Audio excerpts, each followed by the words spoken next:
Yo, what's good guys? It's G Miners here. With Witch Queen and its corresponding raid launching in roughly 3 to 4 months, I wanted to start making some videos centered around prepping for the day 1 raid race.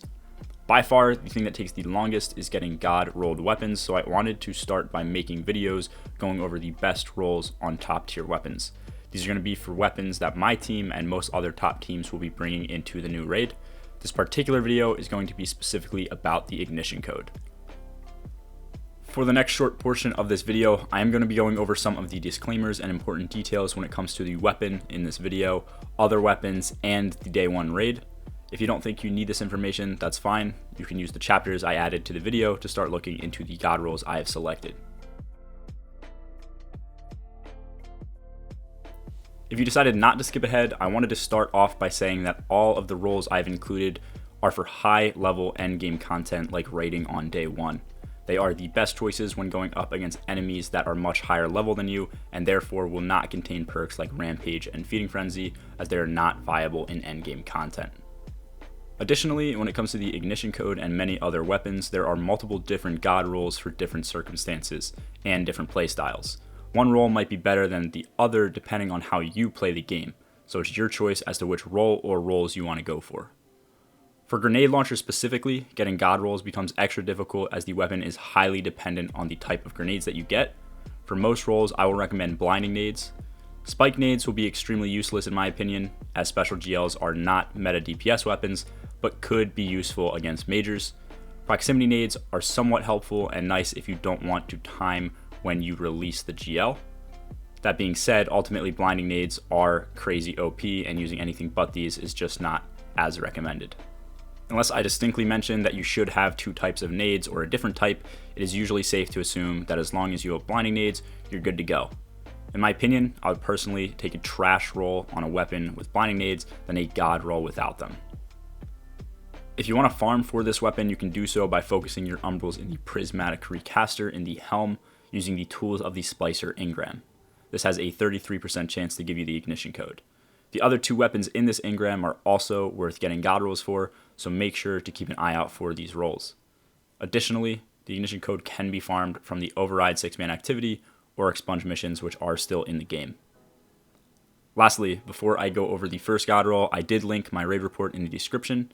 I wanted people to be able to see that I have done day 1s and gotten top placements.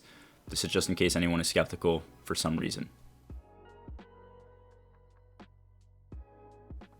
The first god roll I recommend is Ambitious Assassin with Demolitionist or Frenzy. This roll will also utilize blinding nades, and for an absolute god roll, you should shoot for Volatile Launch for blast radius or Quick Launch for extra handling. This roll will play the best in my opinion, as you can constantly have 2 shots in the mag from getting group kills.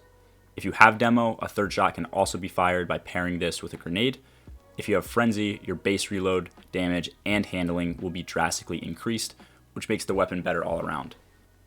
I think that the decision between Frenzy or Demo comes down to whether or not you are running a grenade-based build. For Stasis Warlocks using Bleak Watchers, the Demo option is probably the best bet.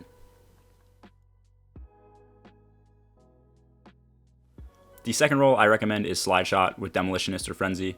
This, once again, will utilize blinding nades and the same launch perks as the first roll, which again are Volatile and or Quick Launch. I think that Demo would most likely be the best choice to pair with this weapon, as you will not gain much benefit from the reload speed provided from Frenzy. That being said, I decided to leave Frenzy as an option for this roll because the increased damage will be useful for quicker takedowns on majors and champions. Before I get on to the last 2 rolls, if you have found this video useful so far or find a roll that you like, make sure to support the channel with a like and sub down below. The third roll I recommend having is a DPS roll. I know that I said earlier that special GLs are not DPS meta weapons, but it doesn't hurt to have a roll in case they get a buff, or it's all you have to use in a build. For this roll, I will recommend Field Prep with Vorpal Weapon. Additionally, Spike Nades should be ran if you are fighting a boss that is easy to hit. If not, Blinding Nades could be a very useful second option for taking down Ultras with high health pools, as you can briefly blind them. For the launches, I would still recommend Volatile or Quick Launch.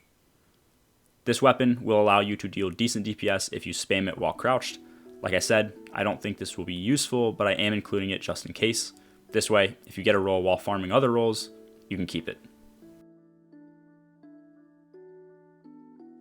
The last and final roll I am recommending is last on the list because it's a bit different, but it's also one of my favorite rolls. The roll itself is Lead from Gold and Frenzy. For this roll, I recommend Proximity Nades, and the reason for this is that the GL will be used almost like a primary weapon. By pairing this with another special weapon, the game will automatically increase the amount of heavy ammo drops that you get. By having Lead from Gold, this weapon will also get a good amount of special ammo on each heavy brick pickup.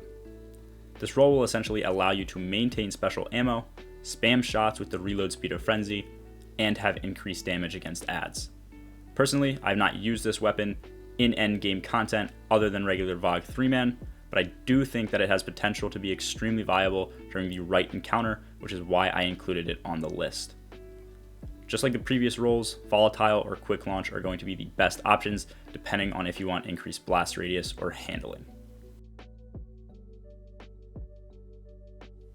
I wanted to add a final section going over all of the perks that I didn't choose to be in any of the God rolls I selected and the reason for leaving them out. Additionally, when it comes to finding additional information out about each perk, like duration and percentage values, I used the Data Compendium spreadsheet. This is a spreadsheet containing updated information on every perk in the game, which I will also be linking in the description below. Starting in the left-hand column, Surplus is a perk that is extremely good. However, it encourages players to hold onto their abilities for weapon bonuses. Constantly using your abilities is the only way to stay alive in endgame content, so this perk becomes useless.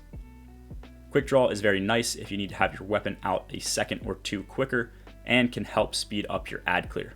But ultimately, the other perks in this column are much better to use, and increasing a weapon's handling with Quick Launch, Masterwork, and Frenzy can have a similar effect. In the right column, I chose not to use One for All, despite it being the best damage perk. The biggest reason for this is that special GLs are for ad clear against rank and files, so an extra 35% damage would most likely go to waste. Additionally, this buff is non-refreshable and requires multiple enemies to proc it. Thresh sounds like a nice perk, but provides you with minimal amounts of super energy, especially for a weapon which you might only be using to blind enemies rather than to kill them. Lastly, the perk Blast Radius sounds like a great perk as well, but I'm not exactly sure how it affects the blast radius. I'm not sure if it increases the AoE of the blinding or just the damage, and if the damage falls off as it's further from the blast. Either way, this perk also requires you to be surrounded in order for it to be procced. This essentially means that you would need to use the GL when enemies are right next to you, which is a bad idea, especially in endgame content. That is pretty much everything I have for this video and the ignition code. If you guys found this video useful, please let me know in the comments, and make sure to let me know what other weapons you would like videos for. Good luck with farming for these rolls, guys. Peace.